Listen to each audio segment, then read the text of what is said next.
God, I can't believe this is real. Negative or minus, however you want to say it. 0.1.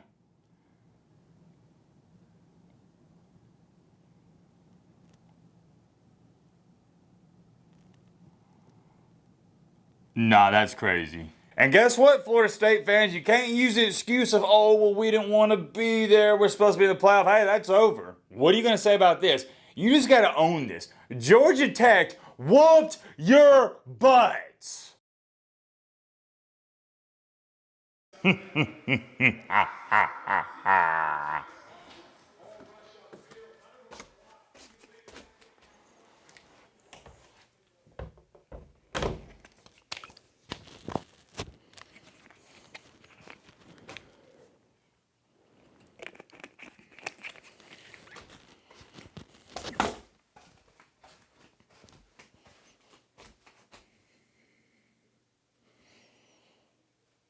How about that? Woo!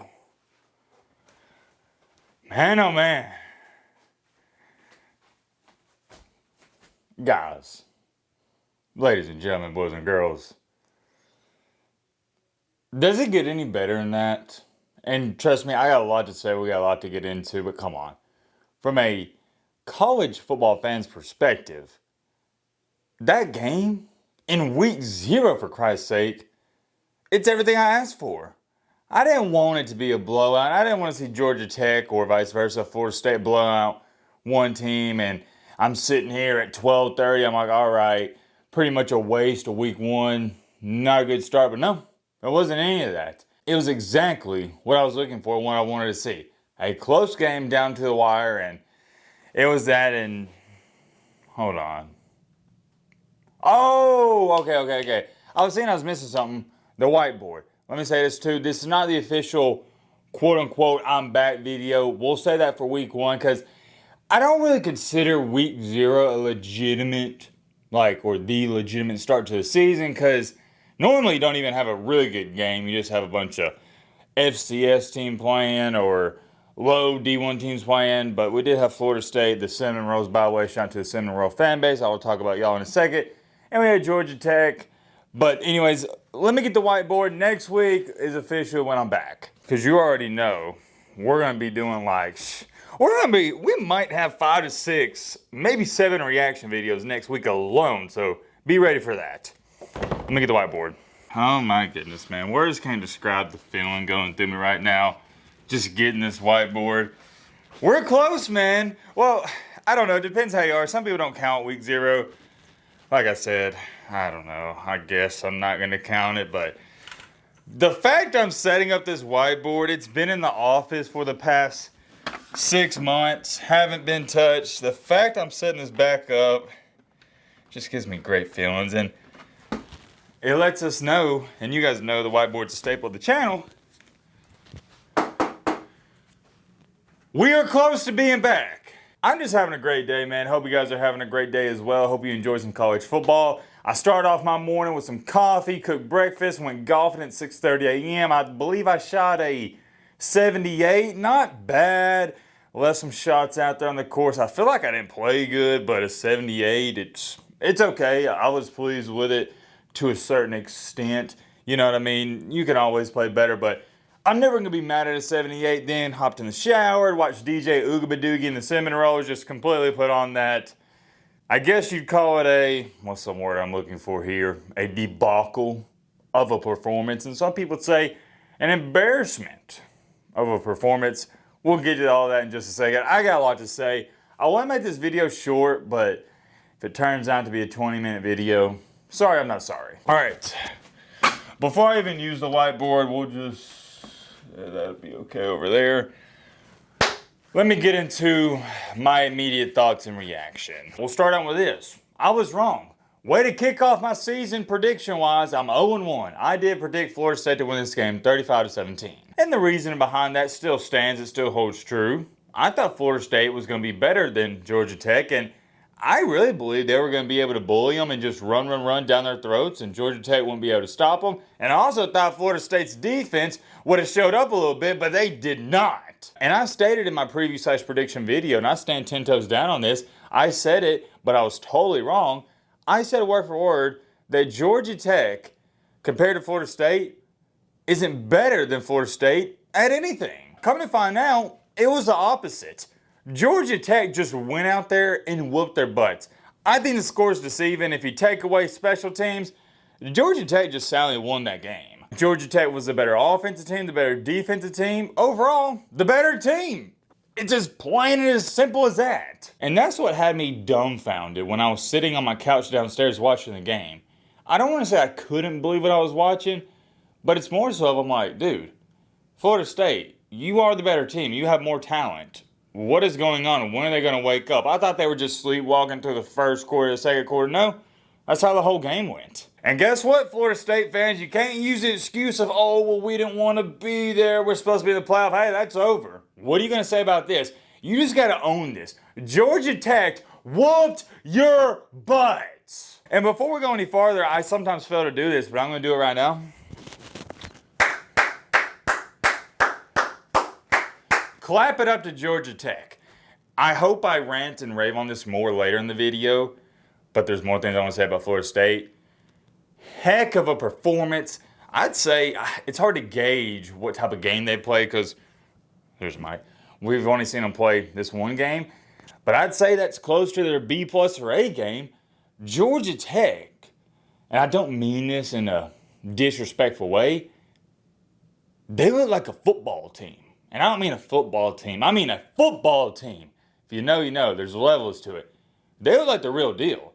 And I told you guys too, even though I predicted Florida State to win this game, hey, watch out for Georgia Tech. 7-6 last year. I'm going to remind some of y'all, they only lost to Georgia by 8 points. Georgia Tech wasn't bad last year, and the good news is they was getting their quarterback, Haynes King, returning. He led the ACC in touchdowns last year. A lot of people didn't know that. Haynes King is an underrated quarterback. Is he a great NFL prospect? No, but he's got heart, got passion, and you saw it.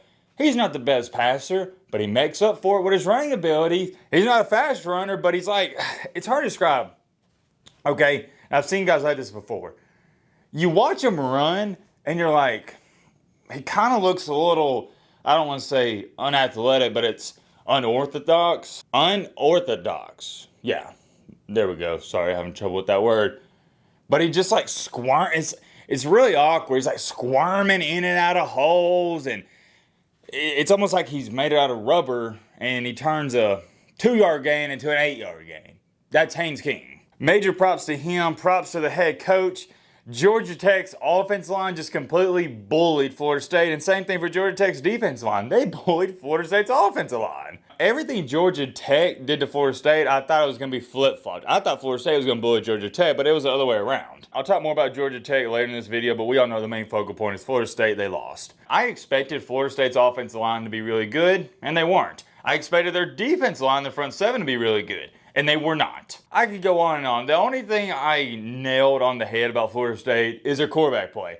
Said it before, I'm going to say it again. DJ Ugbadugi is mid. I know a lot of people give him a hard time. They're going to say, he's trash. No, he's not trash. I've seen trash, but he's not good either. He's just mid. He's an average college football quarterback. And that's fine if you want to play for Oregon State or Kentucky, or a team that goes 8-4, 9-3. But when you're playing for the Clemsons and Florida States of the world, even though Florida State hasn't regularly won 10 or 11 games consecutive years in a while now, that's not the standard. You can't just go out there and go 75-4. No, you got to be an elite quarterback, and Ugbadugi is not that. Florida State fans, if you actually had high hopes for him, that tells me you haven't been keeping up with him coming out of high school. He was never good at Clemson. He wasn't good last year at Oregon State, and he's not going to be good this year. You got to wake up and smell the roses. The way Mike Norvell handled him, it's how I thought he would. He wasn't going to let him throw the ball down the field much, and he's going to ding and dong his way down the field, and that's what happened. I think like his first, 11, 12, 13 passes, only went 2 or 3 yards. Everything else for Florida State. Offensive line, mid. Defensive line, mid. Linebackers, mid. Secondary, mid. It was just mid everywhere. You got bullied by the nerds in Georgia Tech, and it's an absolute shame. And if I was a fan, I would be slightly embarrassed. And I know it's going to come off as me just sort of throwing some subtle shots at Georgia Tech, but I don't mean it that way. It's just reality. And y'all know this. Tech doesn't have the guys like Florida State or Florida or Miami. Even though all those schools I just listed off aren't perennial powerhouses in the modern era of college football, we all know this. They still get all the 4 and 5 star recruits. Georgia Tech does not. They get a couple 4 and 5 stars, but few and far between. Pretty much touched on everything with Florida State. That's my immediate reaction.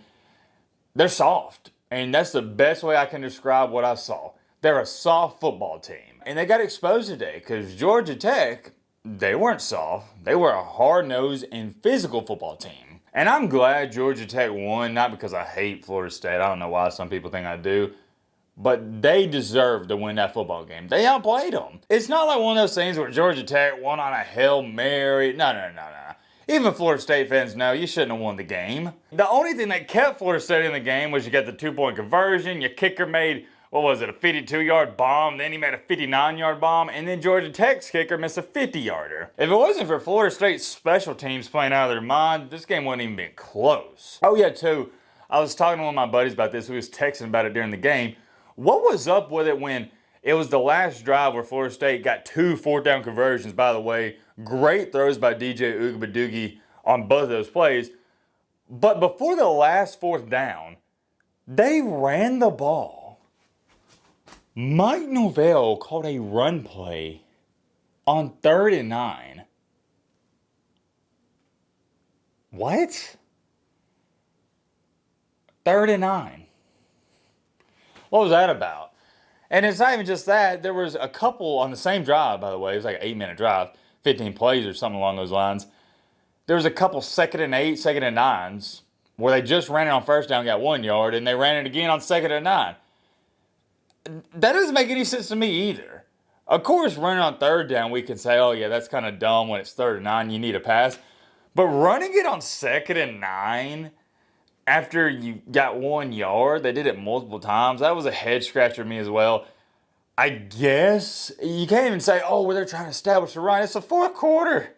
No more establish a run. It's go time. I think that what it showed me, and I could be wrong on this, is that Mike Norvell does not believe in Ugabadoogie. He doesn't. And it's a flat-out shame because Ugabadoogie's pushing 30. You'd figure, I just can't fathom. I don't want to sound out of touch with this because I know some people are born with God-given abilities and talents. I just couldn't fathom dedicating my life to a certain sport and craft and not even being good at it. It blows my mind. He's got, what is he now, seriously? 24? He's been playing college football for 5 or 6 years, and he still can't throw anything over 15 yards accurately. He'll complete 1 out of 3.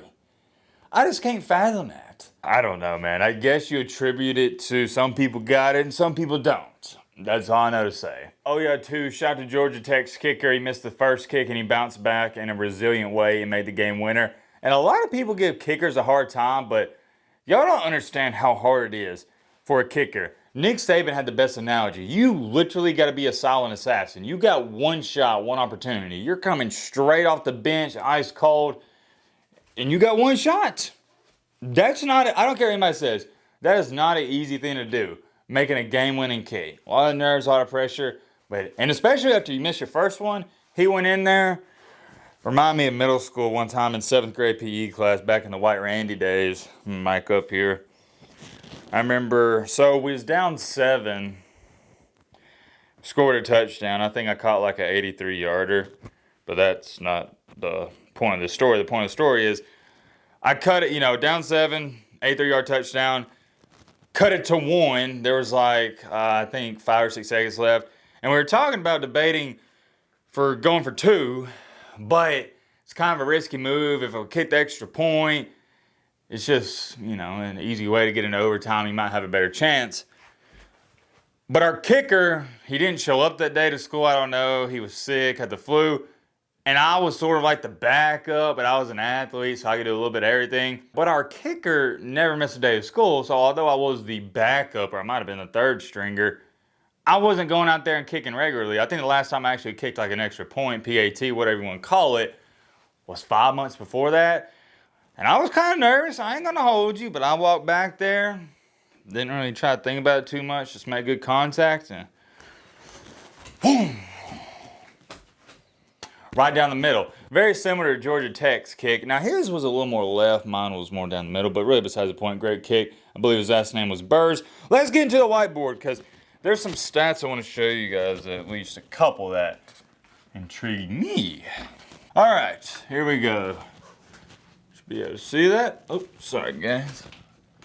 It's hard to tell with the lights sometimes. You get a little white spot right there. Well, that ain't too much better either, is it, fellas?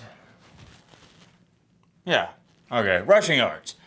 Florida State, Seminoles. Georgia Tech, the Nerds. Florida State, all right. You want to take a gander at how many rushing yards the Seminoles had? Time's up, buddy.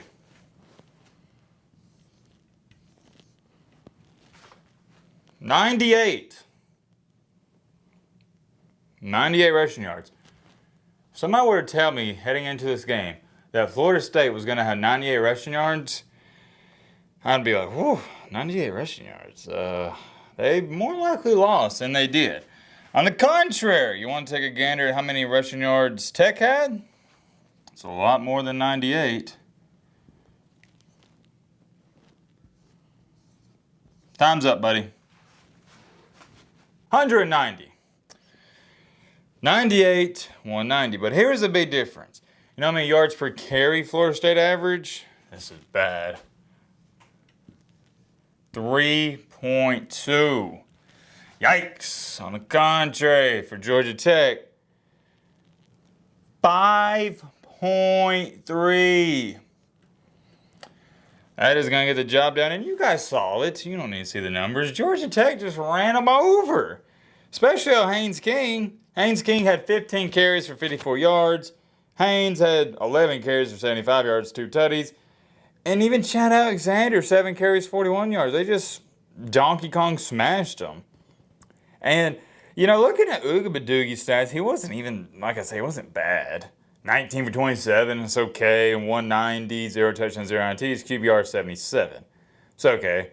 Nothing special. Haynes King, 11 for 16, 146, QBR of 81.8. Not bad. But Ugabadugi's thing is, all of his passes were like, or most of them, were only 5 yards. All right, here's the last stat I gotta show y'all. This is actually insane. Look at this. DJ Ugabadugi in the first half completed 12 out of 14 passes. This is not fake, this is real. You know how many yards per attempt he averaged through the air on these passes? God, I can't believe this is real. Negative or minus, however you want to say it, 0.1.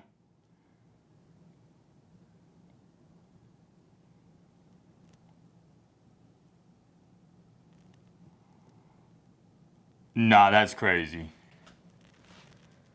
That is crazy. He averaged less than 0 yards per pass through the air. It goes back to what I said. Mike Norvell, don't trust him. And I don't blame Mike Norvell. Let me say this too, and we're just bringing out these stats because I think you guys have always enjoyed them. Maybe y'all don't. Florida State, Mike up here, did not lose this game because of Ugabadugi. He didn't throw a pick six. He didn't throw 2. He didn't have fumbles. No. Florida State lost because they got bullied. They lost. Like, okay, I'll go as far as saying this. Florida State's offense, I didn't think they were bad. They moved the ball. They were okay. It's the defense. Georgia Tech just ran the ball down the throats and wasted a crap ton of time. The offense, don't get me wrong, it wasn't fantastic by any stretch of imagination. But it was okay. I think some people would even argue and say it's good, and I don't have a problem with that. Florida State lost this game because Georgia Tech simply wanted it more, outplayed them, and they were better than them. Let's just call it for how it is. Let's not sit up here and say, oh, it's a big time upset. I don't think it's an upset. The team that played better today, they won the game. That's not an upset to me. It's not like some crazy kick six where Alabama loses to Auburn, you know, and the crazy play, or even last year when Auburn outplayed Bama and Bama won that one. Bama shouldn't. It wasn't anything like that. The better team won. It's not an upset. There's so many more things I could say. I'm missing on so many things, but I don't want to make this video 50 minutes long. I'm sure I'll talk more about this game later throughout the week. What a way to start the season. As you all know, the real season starts next week. And the only thing I'm going to say is this right here. Let's get this show on the road. Let me know your thoughts down below about that.